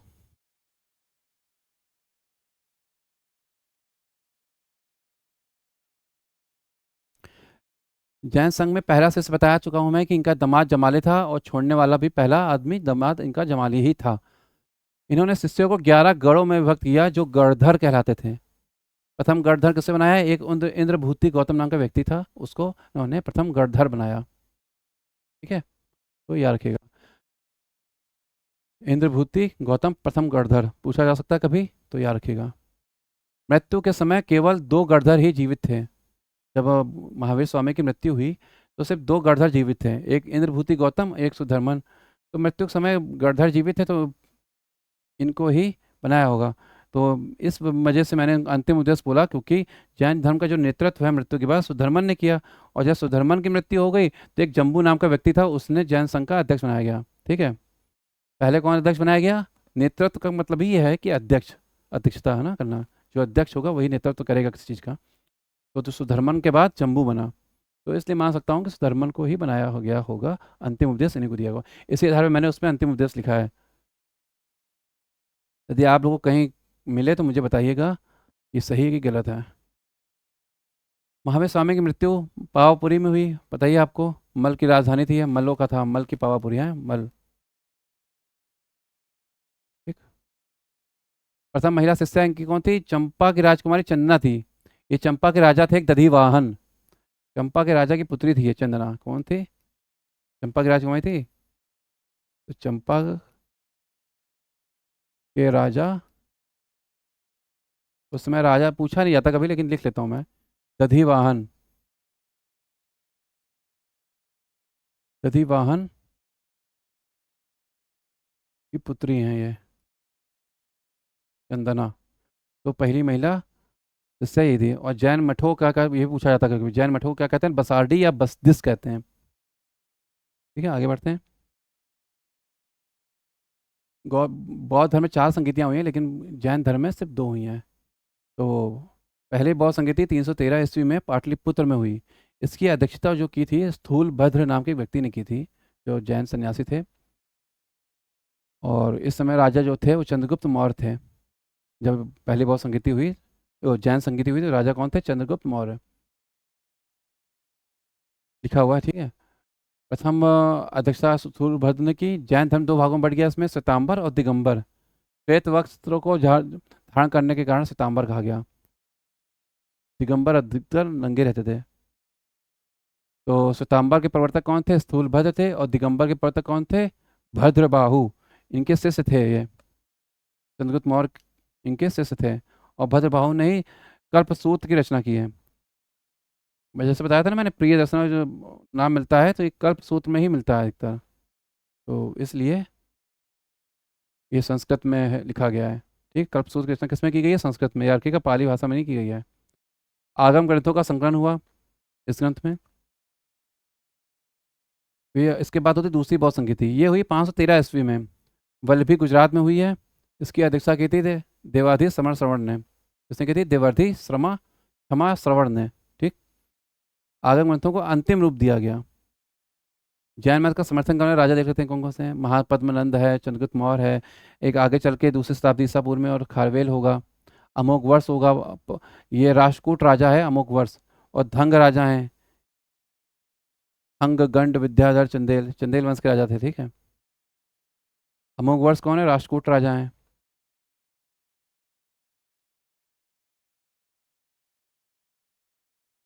ये चंदेल हैं।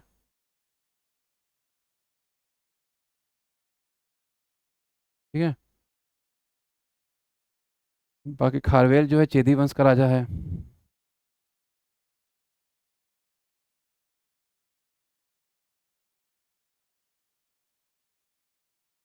इसके वंश को एक बोला था महामेघ वाहन वंश भी बोला जाता है, तो महामेघ वाहन वंश भी है।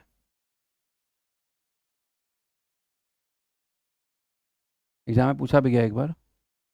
आगे बढ़ते हैं।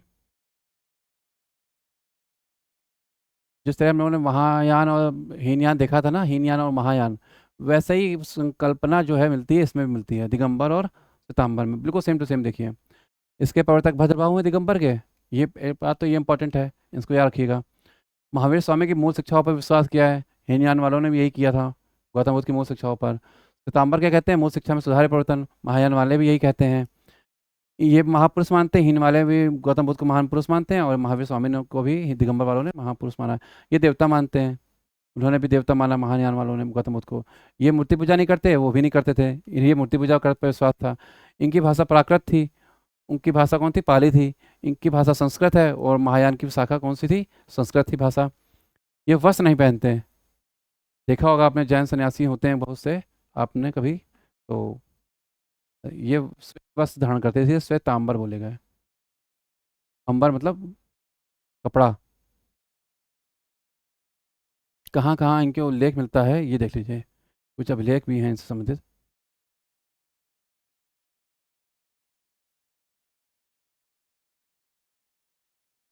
हाथी गुम्फा या हाथी गुफा अभिलेख भी बोलते हैं इसे। ठीक है, हाथी गुम्फा अभिलेख जो है वो कलिंग राजा खारवेल का है।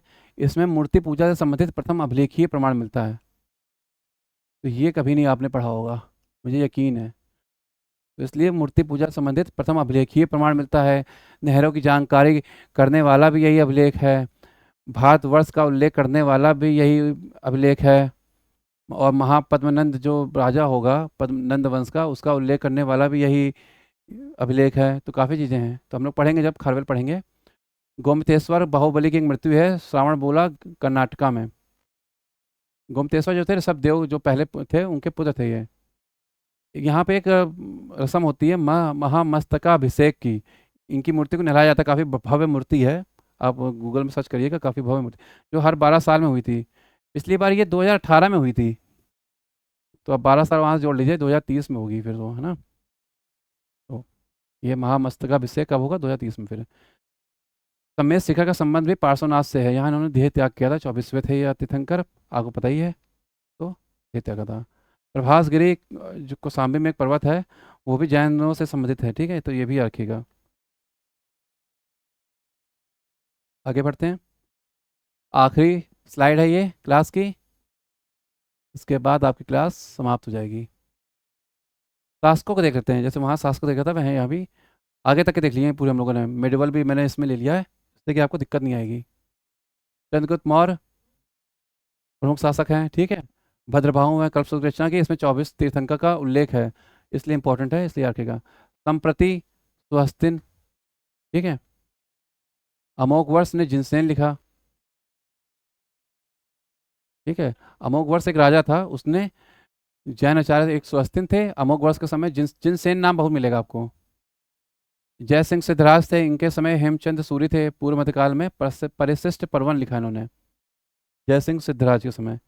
ये चालुक्य राजा थे गुजरात के, जय सिंह सिद्धराज। तो हेमचंद सूरी इनके गुरु थे या दरबारी के कवि थे, तो इन्होंने परिशिष्ट परवन लिखा है जैन ग्रंथ। कुमार पाल एक थे, जय सिंह सूरी इनके समय भी थे एक। अलाउद्दीन के समय राजा कौन थे? रामचंद्र सूरी। अलाउद्दीन खिलजी की बात कर रहा हूँ। मोहम्मद बिन तुगलक के समय कौन थे? जिन प्रभा सूरी, देखिए। और अकबर के समय कौन थे? हीर विजय सूरी और जिन चंद सूरी। इनमें से एक को युग प्रधान की और एक को जगत गुरु की उपाधि दी गई थी, तो ये भी देख लीजिएगा। तो आपकी ये क्लास होती है समाप्त। आज आप लोगों ने पढ़ लिए हैं महाजनपद, गौतम बुद्ध और जैन, या बुद्ध धर्म और जैन धर्म पढ़ चुके हैं। नेक्स्ट क्लास में हम लोग पढ़ेंगे मौर्य वंश, मगध का उत्कर्ष और मौर्य वंश पढ़ेंगे। उसी में खारवेल खारवेल भी देख लेंगे, और अगर टाइम बचा तो गुप्त काल भी देख लेंगे। वैसे मुझे नहीं लगता बचेगा समय, क्योंकि उसी में मौर्य वंश में ही हम लोग कनिष्क को पढ़ेंगे, कुषाण, शक, पल्लव, हूण, इन सबको भी थोड़ा थोड़ा देखेंगे। तो फिर हम लोग अब विदा लेते हैं इसी के साथ ही। और आप भी अपनी तैयारी करिए, क्योंकि 27 अक्टूबर को एग्ज़ाम में। और एक मैं सूचना भी देना चाहता हूँ कि बहुत जल्द हमारी ऐप आने वाली है, तो उसमें आपको इनकी पीडीएफ मिल जाएगी। तो कभी आप, पेड पीडीएफ हैं ये सारी, तो आप अगर इनको चाहें तो इनको परचेज़ कर सकते हैं। और अभी हाल ही में बिहार बीसीएस का भी फॉर्म आने वाला है, सुनने में आया कि उसमें 800 के करीब पद आएंगे, तो उसको भी आप देख लीजिएगा।